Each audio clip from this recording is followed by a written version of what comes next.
সকাল থেকে দেখতে পাচ্ছিলাম বাহিরে অনেক বেশি শব্দ হচ্ছে, তো জানলা দিয়ে তাকিয়ে দেখলাম এখানে হয়তো রান্না বান্না হবে, রাতের বেলা মনে হয় মাহফিল হবে। আসসালামু আলাইকুম, সবাই কেমন আছেন? আলহামদুলিল্লাহ, আপনাদের দোয়া আমিও ভালো আছি। নতুন আরেকটি ব্লগ ভিডিও নিয়ে চলে আসলাম, আশা করি শেষ পর্যন্ত দেখবেন। অবশ্যই একটা লাইক বা লাভ রিয়াক্ট দেবেন প্লিজ। কাল রাতে হাজবেন্ড আমার জন্য ফুলকপির তরকারি নিয়ে আসছিল, তো আমি তো দেখে অনেক বেশি খুশি, অনেকদিন পর ফুলকপির তরকারি খাবো। তো আজকে আমি শিং মাছ বের করেছি, এটা দিয়ে রান্নাটা করে নিব। শীতের সিজনে শীতকালীন সবজি খাবো না তা কি হয়, অনেক বেশি এক্সাইটেড নিয়ে রান্নাটা করতে এসেছি। আজকে রান্নাটা অনেক বেশি মজাদার করতে হবে, যেন হাজবেন্ড বারবার এই ফুলকপির তরকারি নিয়ে আসে। আমি পেঁয়াজ আদা রসুন দিয়ে অলরেডি কষিয়ে নিচ্ছিলাম, সাথে লবণও দিয়ে দিচ্ছিলাম, এখানে একটু পানিও দিয়ে দিব। এটা আমি প্রথমে কষিয়ে নিব। প্রথমে আমি আদা রসুনটা কষিয়ে নিলাম, এরপর আমি হলুদ মরিচ ধনিয়া জিরা গুঁড়া আর একটু পানি দিয়ে আমি কষিয়ে নিব। দুইবার করে কষিয়ে নিব, তাহলে অনেক বেশি ভালো হয়। এখানে আমি মরিচের গুঁড়াটা একটু বেশি পরিমাণ দিলাম, যাতে একটু ঝালটা হয় আর কালারটা যেন অনেক বেশি সুন্দর আসে। আমার মা আমার ভাইয়ের কাছে আমার জন্য শিং মাছ পাঠিয়েছে, উনি নিজে পরিষ্কার করে পাঠিয়েছে, তো আমি আর কিছু করলাম না, শুধু কেটে কুটে রান্নাটা বসিয়ে দিচ্ছিলাম। এখানে আমার মশলাটা কষানো হয়ে গেল, তাই আমি শিং মাছগুলো দিয়ে দিলাম, দিয়ে সুন্দর করে নেড়ে চেড়ে আমি প্রথমে শিং মাছটা একটু কষিয়ে নিব। শিং মাছটা আগে কষিয়ে নিয়ে তারপর আমি ফুলকপির তরকারিটা দিয়ে সুন্দর করে একটু পানি দিয়ে কষিয়ে নিব। রান্না আসলে আমার সব আপুরাই পারে, অনেক ভালো পারে, আমি আর কিছু বললাম না, শুধু জাস্ট আমি একটু বর্ণনা দিলাম,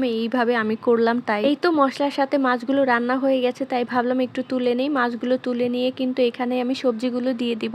আমার কাছে এভাবে কষিয়ে রান্না করলে অনেক বেশি ভালো লাগে, ভাজাভাজি করতে গেলে না আমার অনেক বেশি বিরক্ত লাগে। আর এদিকে আমার হাজবেন্ড মাছ সবসময় ভেজে রান্না করতে বলে, আমার একদমই ভালো লাগে না। আমি মাছ ভাজতে গেলে মাছ উঠে না, ভেঙে যায়, যার জন্য আমার ভাজতে ইচ্ছা করে না। কথা বলতে বলতে দেখতেই পাচ্ছেন এখানে আমি ফুলকপি আলুটা দিয়ে দিলাম, সুন্দর করে মশলার সাথে মেখে নিব। এদিকে মশলাটা উপরে উঠে গেছিল, তাই একটু মুছে নিলাম। সত্যি বলতে আমি অনেক বেশি এক্সাইটেড, আমার পছন্দের শিং মাছ, তারপর হচ্ছে ফুলকপির তরকারি এত ভালো লাগে যে কতক্ষণে আমি খাবো, রান্নার সাথে সাথে আমি খেয়ে নিয়েছি। আজকে আমার হাজবেন্ডের অফিস দুপুরে, তাই তার জন্য একটু তাড়াহুড়া করে রান্না করতেছিলাম। সে খেয়েও গেছে আবার নিয়েও গেছে, তারও নাকি অনেক বেশি ভালো লেগেছে তরকারিটা। আমি অনেক বেশি তাড়াহুড়া করে ভয়েসটা দিতেছিলাম, পাশে আমার এখানে মাহফিলের অনুষ্ঠান হবে, তো মাইক যে কখন অন করে দিবে তখন তার ভয়েসই দিতে পারবো না। সবজিটা কিন্তু অল্প পরিমাণ পানি দিয়ে আমি কষিয়ে নিয়েছি, এরপর এই তো ঝোলের পানিটা দিয়ে দিলাম। ঝোলের পানি দিয়ে এখানে আমি মাছগুলো ঢেলে দিয়ে দিব। এখানে আমি ঝোলের পানি আরেকটু বাড়িয়ে দিব, আমাদের বাসায় সবাই ঝোল খেতে অনেক পছন্দ করে, মাছের তরকারি বা মাছের চেয়ে ঝোলটাই বেশি খায়। এখানে আমি মাছগুলো দিয়ে দিলাম, দিয়ে সুন্দর করে একটু ভেতরে ঢুকিয়ে দিচ্ছিলাম। এই তো মাছগুলো যেহেতু দেওয়া হয়ে গেছে, এরপর ঢাকনা দিয়ে সরাসরি রান্নাটা করে নিব, আর কিচ্ছু করব না, এখানে আর কোনো কাজ নেই। এখন জালটা বাড়িয়ে দিব। আপুরা তোমাদের কি সবারই নতুন আপডেট আসছে আর অ্যাক্টিভ মনিটাইজেশন দেখাচ্ছে? আমার তো নট এলিজিবল দেখাচ্ছে, আমার তো একদমই ভালো লাগছে না। ওখানে বলা আছে আমি এখনো ক্রাইটেরিয়া মিট করি নাই, মানে এখন আমার ক্রাইটেরিয়া পূরণ হয় নাই। এখানে কোন ক্রাইটেরিয়ার কথা বলা হয়েছে সেটাই তো আমি বুঝতে পারতাছি না। মাঝখানে আমি ঢাকনা তুলে ধনিয়া পাতা দিয়েছিলাম, ওটা ভিডিও করতে ভুলে গেছিলাম। তো এই দেখো আমার ফাইনাল কালার আসছে এরকম তরকারিটা। আমার রান্নাটা হয়ে গেছে, তাই আমি এখন প্লেট নিয়ে এসেছি, আমি আগে খেয়ে নিব, তারপর হচ্ছে অন্য কথা। আমার এত ক্ষুধা লাগছে, আর এই রান্নাটা হলে তো আমার আর কিছুই লাগে না। আপুরা ভালো থাকবা, আজকে এই পর্যন্ত, আল্লাহ হাফেজ।